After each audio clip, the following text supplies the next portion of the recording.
जय हिंद साथियों, मैं हूं आपका दोस्त सुनील चौरसिया सावन। और बड़े ही सौभाग्य की बात है कि आज मैं उस पवित्र स्थान पे हूं जहां से मैंने हाई स्कूल टॉप किया था। यह वही विद्यालय का छत है जहां से मैंने कक्षा 6वीं से लेकर 10वीं तक की मैंने पढ़ाई की।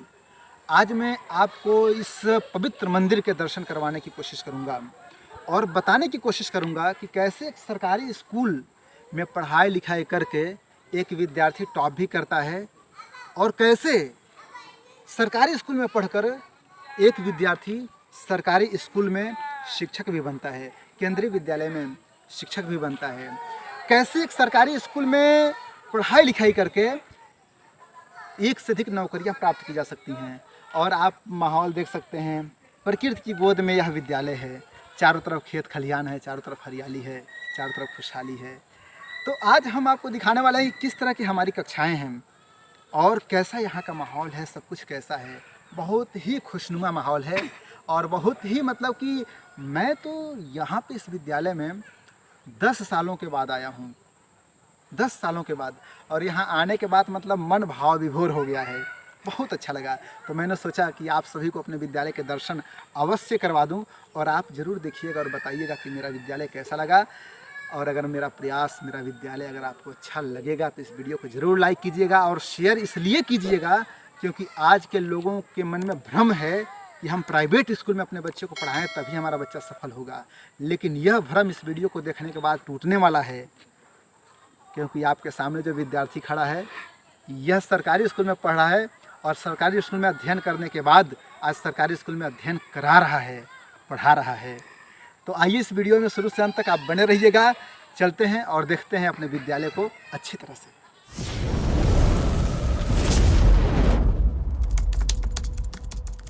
हमारा विद्यालय है जहाँ से मैंने पढ़ाई लिखाई की और हमारे विद्यालय का नाम है महात्मा गांधी उच्चतर माध्यमिक विद्यालय, नरकू टोला, अमुआ बाजार, थाना रामकोला, जनपद कुशीनगर। यह नरकू टोला है, अमुआ बाजार ग्राम सभा के अंतर्गत आता है और बहुत ही प्यारा विद्यालय है। मुझको आज भी याद आ रहा है, एक मौलवी सर हुआ करते थे उस समय में, 2008 की मैं बात कर रहा हूँ, 2007 की मैं बात कर रहा हूँ।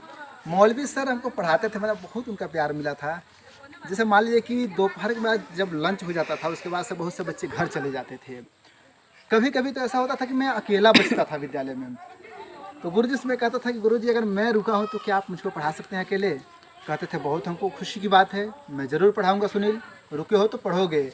और यहीं पे अलाव जलता था, ठंड का दिन है, मुझको आज भी याद है। अलाव जलाया जाता था, गुरुजी वहाँ बैठते थे, बगल में मैं भी बैठता था। गुरुजी पूरा पाठ पढ़ाते थे मस्त होके, मज़े में अंग्रेजी पढ़ाते थे। यहीं बगल में सीधा में है, वहीं के रहने वाले थे। ओमकार सर भी थे, बहुत डर लगता था ओमकार गुरुजी से, बाप रे। गणित पढ़ाते थे और बड़ी शांत रहते थे लेकिन तोड़ते भी थे। हाँ, लेकिन बहुत अच्छा पढ़ाते थे, क्या आशीर्वाद मिला था, मज़ा आ गया था। इसके साथ साथ राव सर थे, राव सर ने भी बहुत बढ़िया पढ़ाया था। और सबसे बड़ी बात है कि मैं यहाँ पर थोड़ा सा मैं फोकस करना चाहूँगा कि जो हमारे संस्थापक भी हैं, सादर प्रणाम करना चाहूँगा।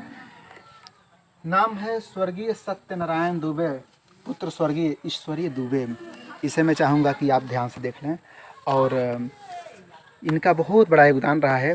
और यह वह विद्यालय है जहाँ से मेरी पढ़ाई लिखाई हुई और मैंने यहाँ पे टॉप भी किया। यह वह स्थान है जहाँ पे ध्वजारोहण होता था और यहीं पे असेंबली होती थी और हम रोज़ रोज़ मतलब मैं ही असेंबली करवाता था। गुरुजी लोग सामने रहते थे, सारे बच्चे रहते थे और वहीं पे सारे बच्चों के साथ असेंबली होती थी और मैं ही सामने आता था, मैं ही सावधान विश्राम भी बोलता था, सब कुछ मैं ही करता था अपना। मतलब कि मैं आपको बता दूं कि जब मैं कक्षा 1 से 5 तक मैं पढ़ता था तो उस समय मैं सेल्फ डिपेंड नहीं था, दूसरों से हेल्प लेता था। लेकिन इस विद्यालय में आने के बाद मुझ में बहुत क्रांतिकारी परिवर्तन आया और इन कक्षाओं में पढ़ते हुए मुझ में मतलब कि एक जादुई शक्ति कह सकते हैं, जो भी कहें, एक क्रांतिकारी परिवर्तन आया और मैं उन विद्यार्थियों का हेल्प करने लगा था, सहयोग करने लगा था जो पढ़ने में सही नहीं थे। धीरे धीरे मैं कक्षा कप्तान बनने लगा, मॉनिटर बनने लगा, है ना। और बहुत ही मतलब कि गुरुजी अगर कुछ बोल भी देते थे तो मैं बहुत उनका आशीर्वाद वो मानता था। और यहाँ पे पेड़ हुआ करता था, अभी तो बहुत बदलाव आ गया। उस पेड़ के नीचे मैं बैठ के पढ़ता था गुरुजी के साथ। गुरुजी लोग जैसे कहते थे वैसे मैं पढ़ता था और यही आशीर्वाद रहा। मैं आपको ये भी बता, 6वीं से लेकर 8वीं तक की पढ़ाई मैंने यहाँ पे की। दोस्तों के बहकावे में आकर मैं 9वीं की पढ़ाई के लिए अमवा मंदिर एक प्राइवेट स्कूल में मैं चला गया। प्राइवेट स्कूल में जाने के बाद मैं आपको ईमानदारी से बता रहा हूँ, वहाँ पे मेरे मन को सुकून और वह संतुष्टि नहीं मिली।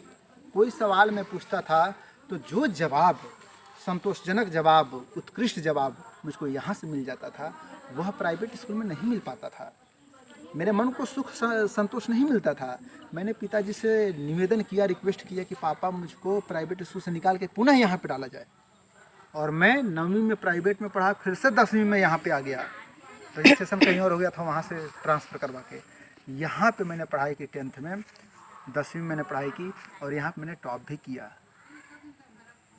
ये मेरे लिए भी बहुत खुशी का क्षण रहा और विद्यालय परिवार भी याद रखता है इस बात को। आज विद्यालय में छुट्टी है, मैं शाम को टहलने आया था। बगल में ही मेरा गांव है, आधे किलोमीटर की दूरी पे मैं आया था सब परिवार यहाँ पर टहलने के लिए। देखिए मेरे घर परिवार के लोग भी आए हैं। मेरा ट्रांसफ़र हो गया है केंद्रीय विद्यालय टेंगा वैली अरुणाचल प्रदेश से, यहीं बगल में पडरौना में। मैंने सोचा घर पे हूँ, सौभाग्य की बात है, अपने विद्यालय के दर्शन करने चलूँ। आया हूँ। मेरा विद्यालय आपको कैसा लगा आप ज़रूर बताइएगा कमेंट बॉक्स में। और आप ज़रूर बताइएगा कि एक सरकारी विद्यालय में पढ़ाई लिखाई करना क्यों नहीं चाहिए। क्यों आज के गार्जियन, आज के विद्यार्थी प्राइवेट स्कूलों की तरफ भाग रहे हैं, बहकावे में आ रहे हैं। मैं देखता हूँ अगर आपके पास सामर्थ्य है तो प्राइवेट में जाइए, लेकिन मन से यह भ्रम निकाल दीजिए कि सरकारी स्कूल में पढ़ाई नहीं होती है। होती है और इसका सबूत मैं आपके सामने हूँ। मैं केंद्रीय विद्यालय में टीचर हूँ, पीजीटी हिंदी हूँ और मैं यहीं का प्रोडक्ट हूँ। यह साधारण सा दिखने वाला विद्यालय यह गोल्डन स्कूल है, स्वर्णिम विद्यालय है। तो आप अपने विद्यार्थियों को सरकारी स्कूल में पढ़ाइए, अपने बजट से बाहर मत जाइए। संकेत आपने शायद समझ लिया होगा। और अगर हमारा विद्यालय परिवार, हमारा भाव अगर आपको अच्छा लगा है तो इस वीडियो को ज़्यादा से ज़्यादा शेयर कीजिएगा, लाइक कीजिएगा और सुनील चौरसिया नामक चैनल को अवश्य सब्सक्राइब कीजिएगा। फिर मिलते हैं ज्ञानवर्धक वीडियो के साथ, तब तक के लिए बहुत बहुत धन्यवाद। जय हिंद, वंदे मातरम।